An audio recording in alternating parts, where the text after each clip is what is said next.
A ex-prefeita de São Paulo, leio aqui, ó, Marta Suplicy, está à procura de um partido para disputar a prefeitura aqui em São Paulo. Segundo a Folha de São Paulo, ela vai conversar com dirigentes da rede. Aí a gente está falando da Marina Silva e do senador Randolph Rodrigues. Ela conversa também com o PDT. Os movimentos dela, porém, colidem com os de Ciro Gomes. Marta se reaproximou do PT e poderia até ser vice em uma chapa com Fernando Haddad. O problema é que o pedetista não perde uma chance de falar mal de Lula e dos petistas, né, Zé?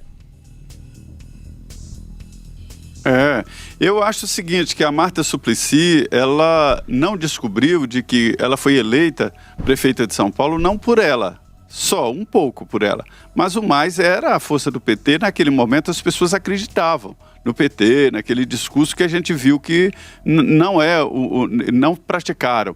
Ela sem o PT não tem liderança, ela não tem capacidade de entrar em qualquer partido e alavancar uma candidatura própria. Ela não tem essa liderança, né? Falta a ela esta simplicidade e admitir isso.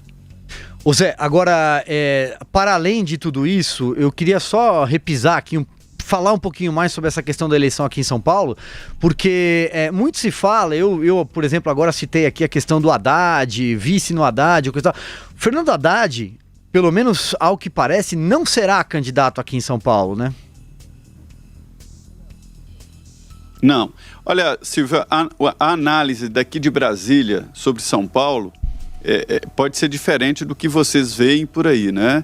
Mas São Paulo é tão importante que uma eleição de São Paulo repercute em todo o país e, evidentemente, nas forças políticas daqui de Brasília. É o maior orçamento do país, só perde para o orçamento da Previdência, evidentemente o do país e do estado de São Paulo, porque inclui a capital, né? É um orçamento digno de governador, né? Então é muito importante. Além disso, o eleitor de São Paulo é exigente e nesta exigência avalia muito bem e está sempre ali na linha do que está acontecendo politicamente no país, né? O PT está em dificuldade, sabe que não vai ganhar. Tem que lançar um candidato para marcar posição. Acabou a possibilidade das coligações partidárias para fazer vereadores, né, no caso e tal. Agora cada partido terá que se virar. E isso vai forçar os partidos a lançarem candidatos. Então se preparem, porque haverá uma chuva de candidatos em São Paulo. Então o PT, o Haddad não quer, ele tem respondido não de uma forma muito firme em todas as perguntas, sondagens. O Lula queria que ele fosse candidato, até para manter ali uma força, e ele não quer. Agora, já falaram no Padilha, né, e que conta com a possibilidade, porque Lula aprovaria. O Suplicy, que insiste e pode ser candidato até disputando prévias e tal. E, enfim, o PT está nessa dificuldade. E o PSDB já não tem mais aquela força de eleger o prefeito de São Paulo, assim como antes. E tudo depende de como vai fazer o atual prefeito, o Covas. Essa é a chave. As pessoas ficam muito melindradas quando falam nessa situação da disputa por São Paulo, exatamente por esse item. Porque o que vai acontecer com ele, se ele vai ser candidato à reeleição ou não, está todo mundo meio melindrado e respeitando essa situação. A sucessão, é claro que passa pelo prefeito. E há muitos anos, Zé, o cenário eleitoral, o xadrez político aqui, né, no principal colégio eleitoral do Brasil, São Paulo, não era tão indefinido. Você vai se lembrar que até outro dia falava-se que, por exemplo, a deputada Joyce Hasselmann seria candidata à prefeitura aqui em São Paulo. Aí você teve toda a questão do bolsonarismo saindo do PSL. Então eu acho que nenhum dos dois campos está muito claro ainda com quem a polarização não está muito clara. Te parece isso também, não? Sim, está muito claro de que nada está definido em São Paulo. Veja bem, a situação da Joyce hoje é totalmente diferente do que era antes, né?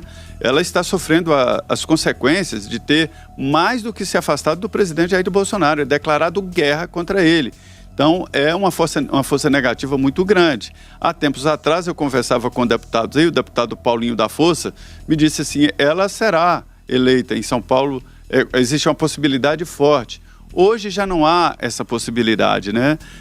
O Celso Russomano voltou a crescer em São Paulo, mas eu conversei com ele, ele disse que não será candidato em São Paulo. Então, está indefinido o processo e agora, veja bem, enquanto muita gente está lançando candidato já para 2022 para a presidência da República, nós estamos falando em eleição deste ano, primeiro e segundo turno em outubro, né? Se houver o segundo turno. Então, está em cima da hora, já é o momento de começar a colocar a cara na rua, o bloco na rua, né? E começar a discutir a campanha à Prefeitura e para a Câmara de Vereadores. Esta é uma eleição importante porque define as bases dos partidos.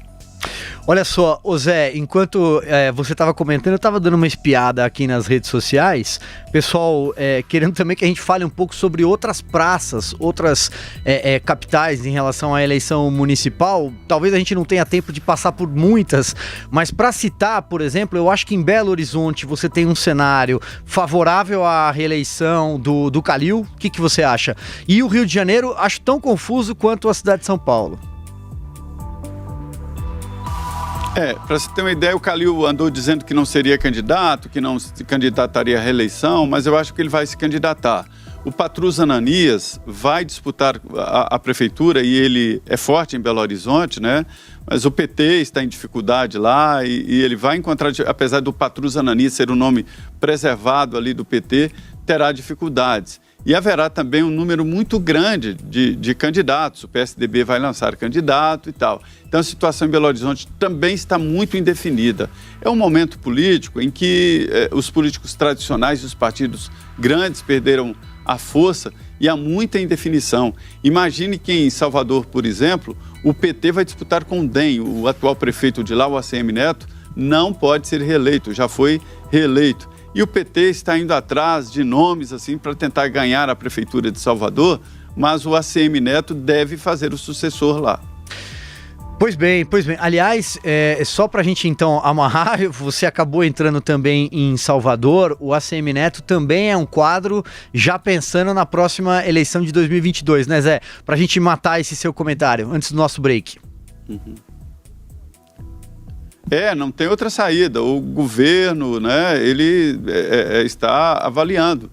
O PT está bem lá, o ACM Neto fez uma excelente gestão na prefeitura de Salvador, a capital, e o governador Rui Costa fez um bom trabalho também, os dois disputando, e acabou que a Bahia se desenvolveu muito. Salvador está muito bonito, está cheio de obra e tal, e isso é bom. É um instante em que o eleitor, o cidadão ganha com essa disputa, uma disputa positiva para ver quem faz uma melhor gestão.